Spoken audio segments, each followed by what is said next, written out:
My 3-year-old daughter planted drugs in my house to save herself. I spent 5 months in jail.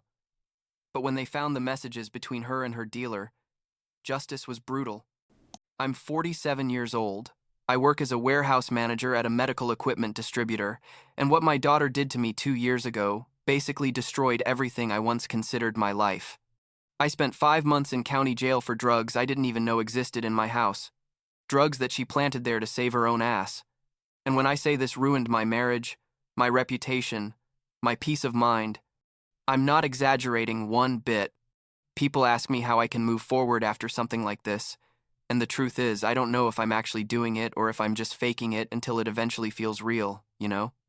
I guess I should start at the beginning, when Jessica was young, because it's not like she suddenly became the person she is now. She was always difficult, like since she was about 12 or 13. She hung out with the wrong kids, skipped classes, came home late without explanations, and my wife always made excuses for her. That she was going through a phase, that it was adolescence, that she needed space to find herself. I tried to set boundaries, you know? But every time I did, my wife told me I was being too harsh, that Jessica just needed love and understanding. And look, I loved her. She was my daughter. But love doesn't mean letting them do whatever they want without consequences. I understand that, now more than ever. When Jessica was 16, she dropped out of school. She simply stopped going one day and announced she wouldn't be back. My wife cried. I exploded. We had terrible fights in the house, but Jessica didn't even flinch. She said school was a waste of time, that she was going to get rich another way, that she didn't need us telling her what to do with her life. We tried everything, threats, pleas, promises, nothing worked. And then she met this guy, some Brandon or something. She never bothered to formally introduce him to me, who was like 24 years old, drove a sports car he clearly couldn't afford with an honest job, and basically took her away from the house when she was 17. One day she just disappeared with him. She left a note that said, "Don't look for me. I'm an adult. I'm going to live my life." She wasn't even 18 yet, technically. The next 3 years were hell not knowing anything. My wife cried every night. I felt helpless. We reported Jessica as missing, but the police couldn't do much because, technically, she had left voluntarily. Every now and then we'd get a short text message, "I'm fine, don't bother," and that was it. My wife clung to those messages like they were love letters. I just felt rage because our daughter was out there, God knows where, doing God knows what, with a guy who was clearly bad news. But well, what could we do, right? You can't force someone to stay if they don't want to. And then, like 3.5 years ago, Jessica showed up at our door. She was skinny. I mean, really skinny. Had dark circles under her eyes, dirty clothes, an old backpack that looked like she'd pulled it from the trash. She rang the doorbell at 11 at night, and when I opened the door, I almost didn't recognize her. My wife came running out and hugged her, crying, and Jessica was crying too, saying she was sorry, that she'd made mistakes, that she needed to come home. I just stood there thinking this isn't going to end well. I knew it in my gut, but what was I going to do? Slam the door in my own daughter's face? My wife was already bringing her inside, making her food, setting up her bed in her old room. The first few days, Jessica was all apologies and promises. That she was going to get a job, that she was going to resume her studies, that Brandon, turns out that was his name, had left her, and she'd hit rock bottom and now wanted to change. My wife believed everything. I was more skeptical, but tried to give her the benefit of the doubt. I told her she could stay, but she had to contribute, get a job, help around the house, respect our rules. She nodded to everything, said yes to everything. But like a week, and it was clear that nothing had really changed. Jessica stayed sleeping until noon. Didn't look for work, left her room a mess, ate our food, and then went out at night without telling us where she was going. She'd come back at 3, 4 in the morning, sometimes wouldn't come back all night. When I asked her, she'd tell me it wasn't my problem, that she was an adult and could do whatever she wanted. My wife would ask her to please at least tell us who she was hanging out with so we could be at ease, and Jessica would yell at her to stop smothering her. It was an unsustainable situation, basically. I worked all day, came home tired, and had to deal with this constant tension of having Jessica there, doing nothing productive, and treating us like we were doing her a favor instead of the other way around. This went on for like 6 months. 6 months of arguments, of my wife defending Jessica, of Jessica completely ignoring me. I'd tell my wife we need to give her an ultimatum. Either she gets a job or she leaves, and she'd tell me we couldn't throw her out on the street, that she was our daughter, that she just needed more time. But there came a point where I said no more. It was a Friday night.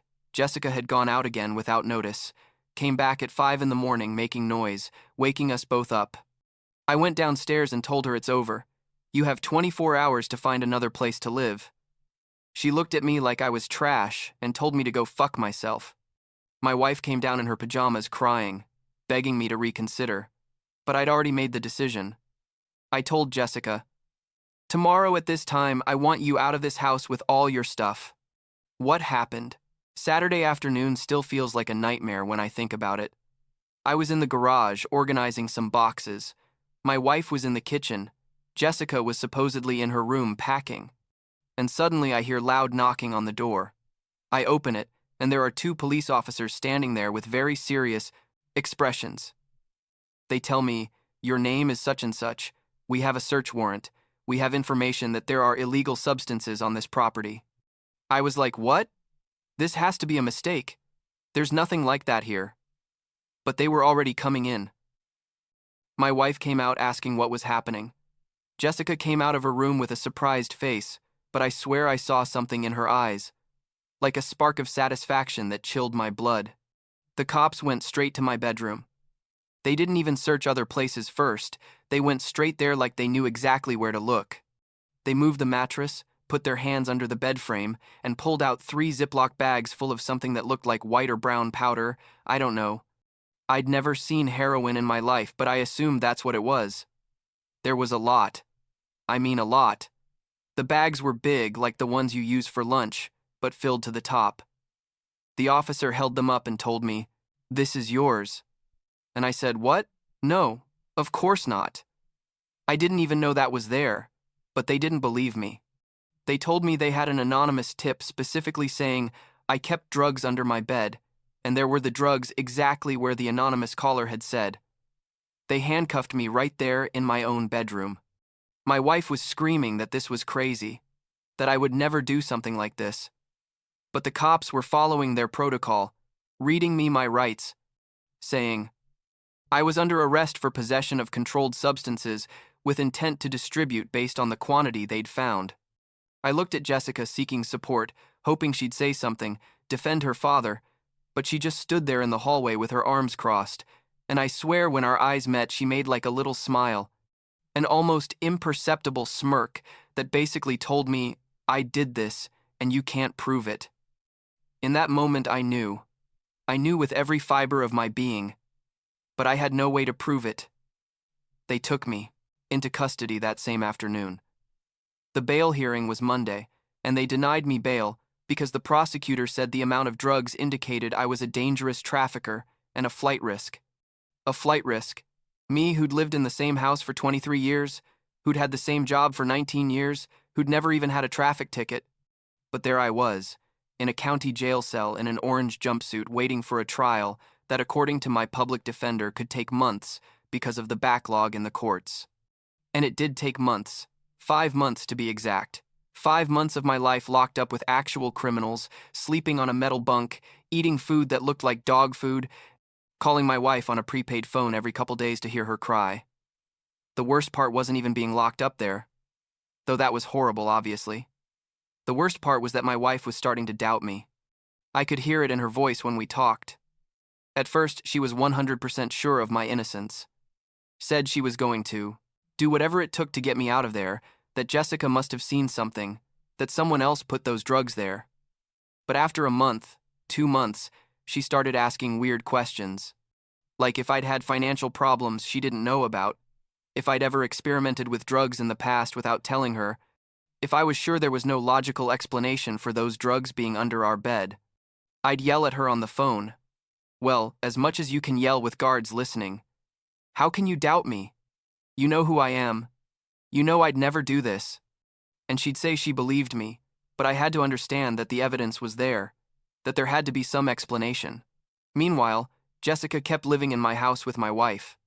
My lawyer told me what the prosecutor shared with him from the investigation, and apparently, Jessica had given her statement saying she didn't know anything about the drugs, that she was as surprised as anyone, that her father had been acting strange lately, but she never imagined it was because of something like this. My own daughter, the one who had planted that shit there to get the police off her back, testifying against me.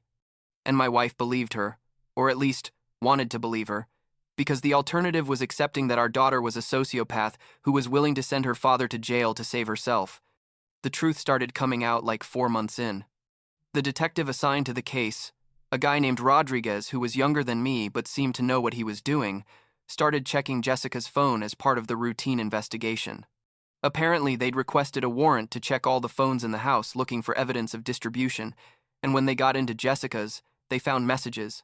Hundreds of messages with people buying drugs, coordinating deliveries, talking about prices and quantities. Jessica had been so stupid, or so confident, that she hadn't even deleted the messages. They were all there. Conversations, where she was clearly the one selling, where she mentioned she needed to hide merchandise because police were doing operations in the area, where she literally said things like, "I'm going to put this in my parents' room. They never check under their bed." Detective Rodriguez came to see me in jail to inform me personally. He told me, "Sir, I believe you've been falsely incriminated and we're investigating your daughter as the real suspect." I almost cried right there in front of him.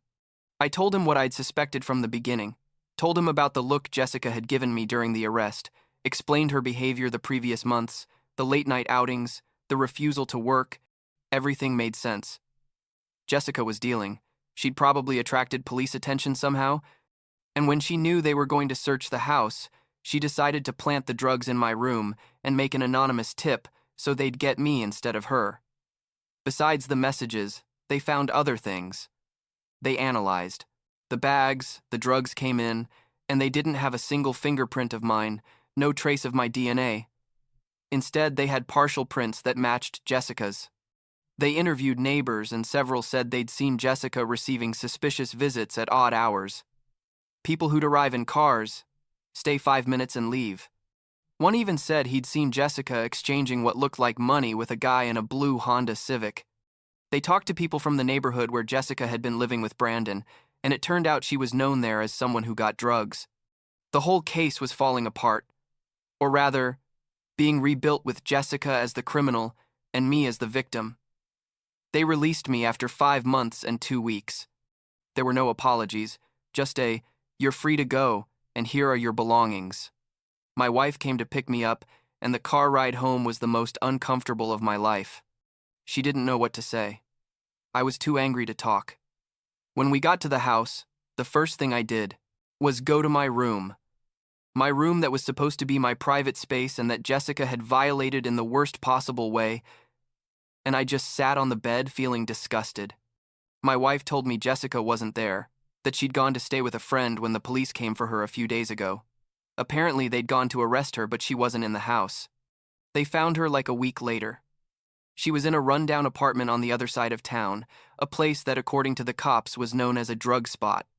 When they went in, they found Jessica with more drugs, syringes, a digital scale, empty baggies, everything you need for a small-scale distribution operation.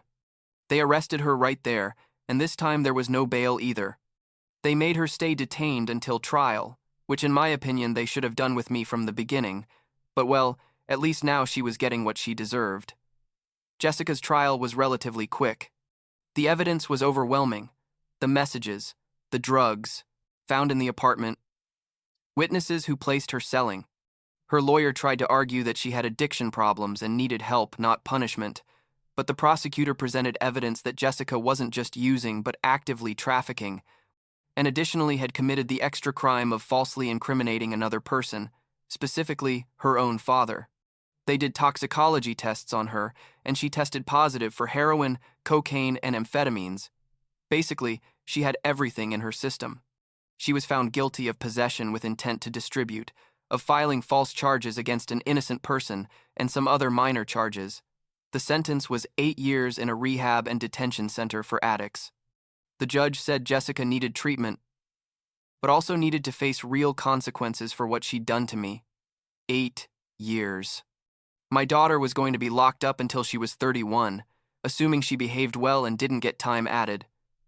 I was in court the day of sentencing. Jessica. I looked at me from the defendant's bench and I didn't look back. I couldn't. I felt too much rage and also a sadness so deep I didn't know how to process it.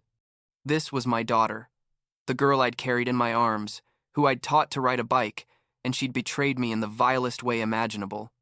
After sentencing, I filed a restraining order against Jessica. My lawyer recommended I do it, and the truth is, I wanted to do it anyway.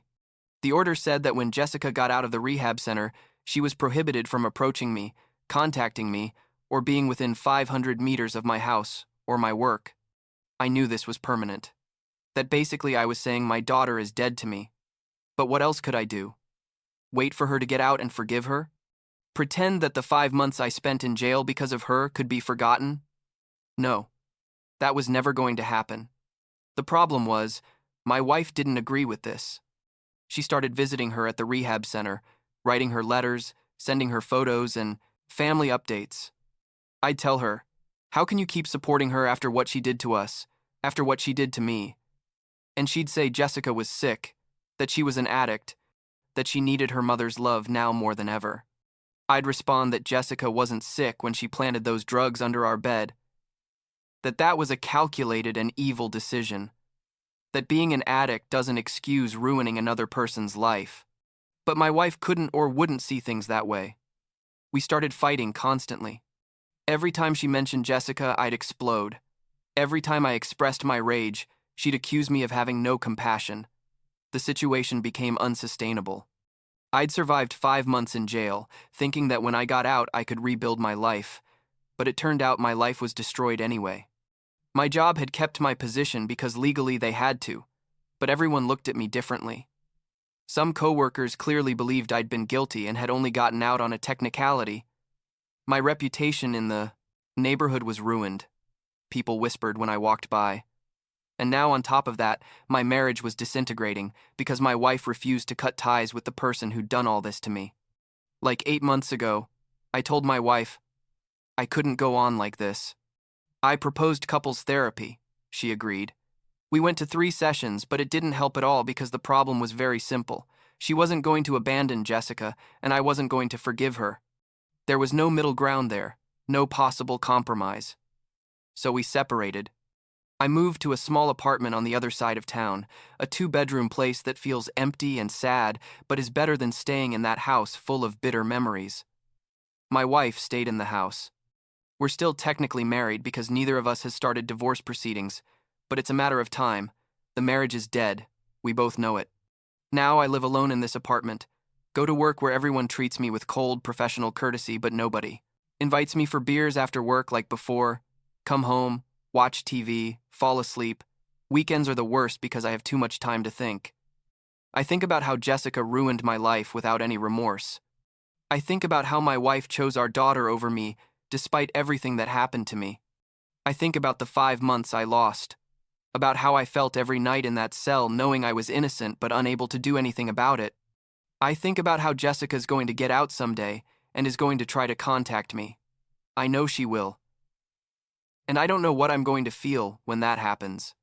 My lawyer told me I could sue the state for wrongful imprisonment, that I have a solid case for financial compensation. Maybe I'll do it. I don't know. The money isn't going to give me back those 5 months or repair my marriage or make the people in the neighborhood stop looking at me weird. But I guess something is something. For now, I'm just trying to get through the days, do my work, pay my bills. Avoid thinking too much about all this. There are days where the rage is so intense I feel like I'm going to explode, and there are days where I just feel a huge emptiness, like they took away my entire family and my whole previous life in one fell swoop. People ask me if I'll ever forgive Jessica. The answer is no. Never. Under any circumstances. There are things that simply can't be forgiven, and framing your own father to save yourself is at the top of that list. I don't care if she was high, if she was desperate, if she was scared.